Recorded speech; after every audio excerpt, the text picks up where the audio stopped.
Welcome to Fast Fiction, where we hope to intrigue, inspire, or entertain you.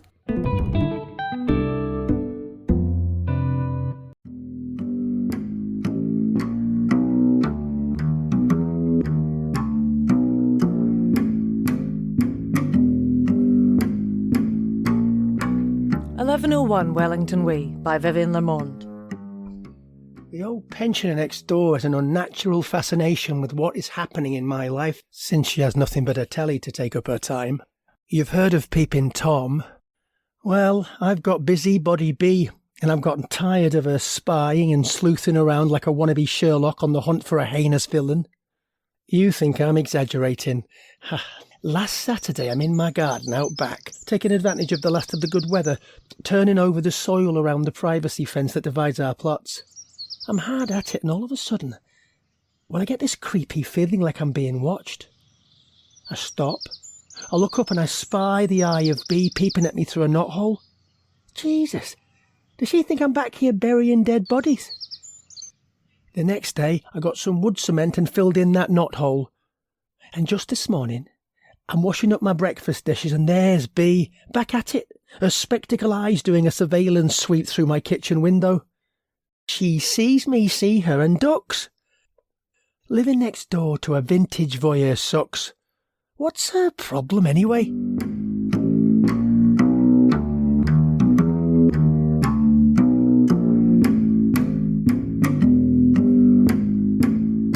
I don't like that young ruffian who moved in next door. Wellington Way has always been a place for pensioners, not young bachelors set on sowing their wild seeds whenever they please. Oh yes, since he came at the start of summer, I've been keeping a watchful eye. I seen the comings and goings-on, his loud gin-guzzling mates and young women traipsing in and out. Why, it's a constant parade of depravity. Well, I wasn't standing for it. I rang up the police station, and I shared my grievances in no uncertain terms. I was told someone would stop round, have a look-see. I'm still waiting. What do they care about an old woman? And I spoke to the landlord, Mr. Carruthers, a cheesy sort of chap, just champing at the bit for a chance to raise my rent. "We cannot discriminate based on age, sex or gender," he says, through that fake sneering smile of his. "Troy Northers pays his rent on time. Not like your old neighbour who did a night flit when his rent was 2 months past due. I'm not one for letting sleeping dogs lie. I'll find that deadbeat one of these days. He'll show up on the renter's radar database. His kind always do." He throws in for good measure before he makes his way down my front stoop. Disgusting cretin of a man, that Carruthers. So, that hedonist's name is Troy Northers. He should go back from whence he came.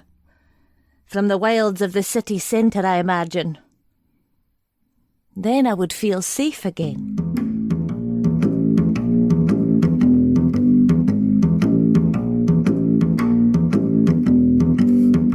So, I'm a bachelor, okay, not necessarily on the hunt for love, but on the hunt, if you know what I mean. It's Friday night and I meet this girl Nellie at a music jam. She's really cute. A free spirit retro kind of woman with a hippie chick, boho babe vibe. We connect, and after the show, it's looking like all systems go. We catch an Uber and head back to my place, and I'm looking forward to a little nookie with Nellie. Just as we turn the corner of my street, there they are. 3 water department vehicles, lights flashing right outside my flat. A workman flags the Uber driver down. "Road closed, water main busted at 1101 Wellington Way, emergency vehicles only," he says. "But I've got to get in, that's my flat," I shout. "Not tonight, you ain't," he answers as he hands off a business card and tells me to ring up the department in the morning. The Uber driver turns around and we head to Nellie's. I call my insurance agent and I'll leave a message.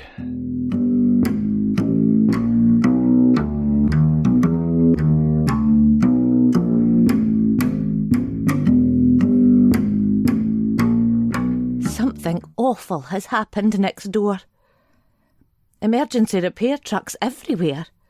Floodlights on the back garden. Water gushing like a geyser from the ground. It's his fault, that Northers boy. Digging. Always digging. Just like that last tenant who created a crater over there when he uprooted that lovely old tree that used to shade my hostas in the summer.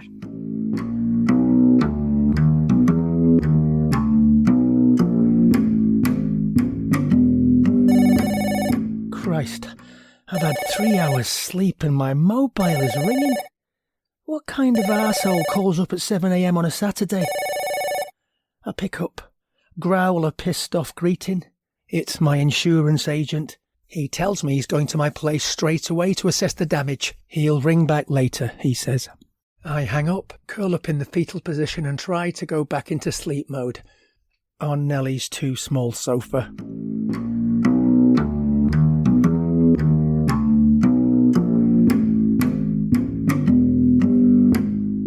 It's daylight now, not that it matters.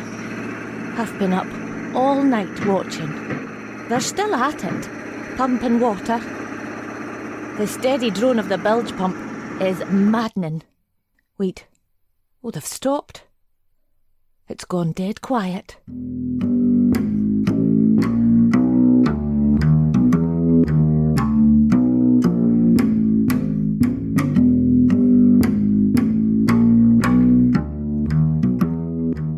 Nellie has gone out to the market and I'm alone, sucking down Java juice. I still haven't heard back from the insurance guy. I'm on my third cuppa and I get an incoming on my mobile. Not the insurance guy. I don't recognise the number, but I pick up anyhow. The person announces themselves and the purpose of the call. What is already bad just got worse.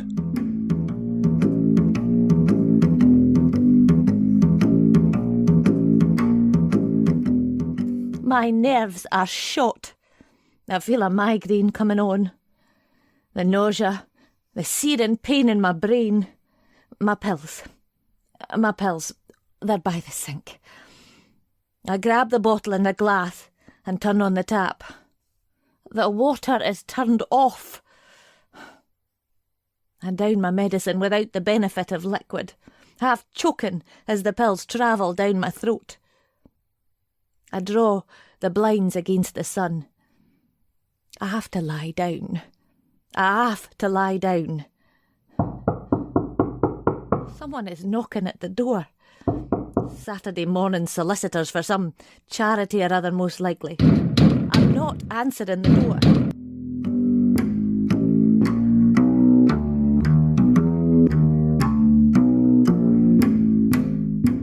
So now I'm at the police station by formal invitation to just answer a few questions, according to a certain Detective Inspector Peter McMonigal.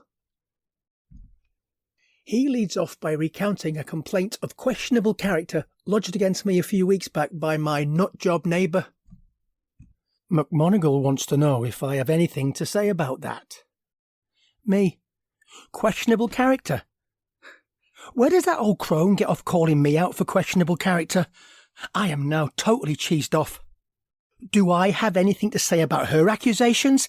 Hell yes, I counter with a tale all about bees peeking and sneaking around. He gives me the odd look and pushes on. How long have I been a tenant at 1101 Wellington Way? 4 months, I answer. 4 months punctuated by a constant invasion of my privacy. McMonigal excuses himself, says he'll be back momentarily. Yeah, I know how this works. I've watched enough cop shows to know how he's got an audience behind a 2-way window across that room. He's going out to have a cop confab with his cronies. I use the downtime to answer texts, one from the insurance agent and the other one from Nellie. No internal damage to my flat from the agent, and an invite to an omelette dinner and extended stay rights from Nellie. McMonigal is back. He issues a proclamation that my cooperation has been sincerely appreciated and that I'm free to go.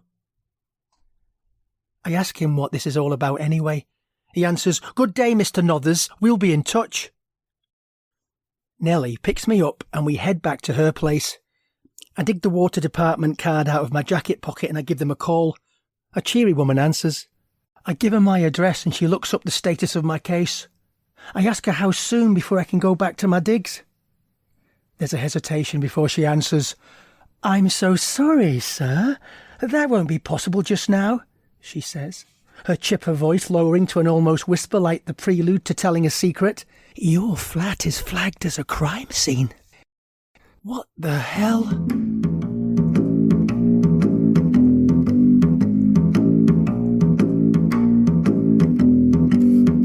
I slept all day, and my jangled nerves are the better for it.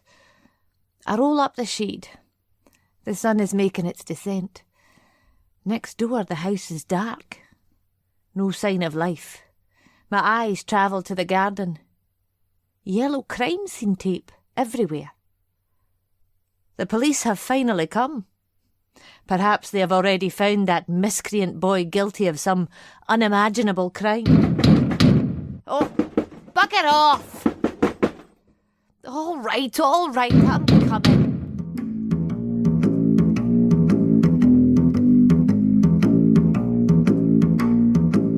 I call McMonagall. He's out. I'll leave a message. I am revved up and having a rant, pacing like a caged cat in Nellie's living room. Oh, she sits on the sofa, sipping her Malbec, watching the telly on mute. Captions travelling across the screen. All of a sudden, she perks up, turns up the sound. "Look," she shouts. My eyes lock on the screen, and a scene I'll never forget. And now a special STV bulletin.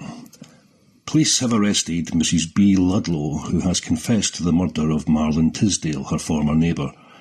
Tisdale had gone missing from his Wellington Way residence 6 months ago. His body was discovered yesterday when a nearby water main burst, resulting in severe flooding which uncovered Mr. Tisdale's remains. Ludlow has been denied bail. Stay tuned to STV and all the news as it happens for further updates on this story.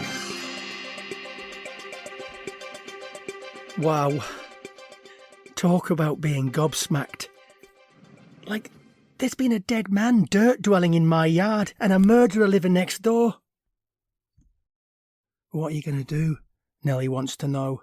Move, I answer. No way am I going to stay at 1101 Wellington Way.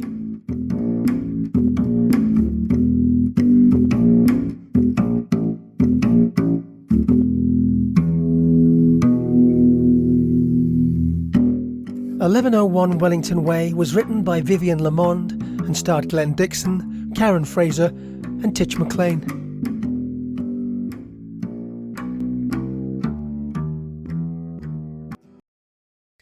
You have been listening to 1101 Wellington Way by members of the UK Hand-to-Mouth Theatre. For more information on this and other similar productions, please go to fastfictionpodcasts.com. And if you have enjoyed this delightful little mystery, how about giving us a review on iTunes or your favourite podcast platform? Thank you.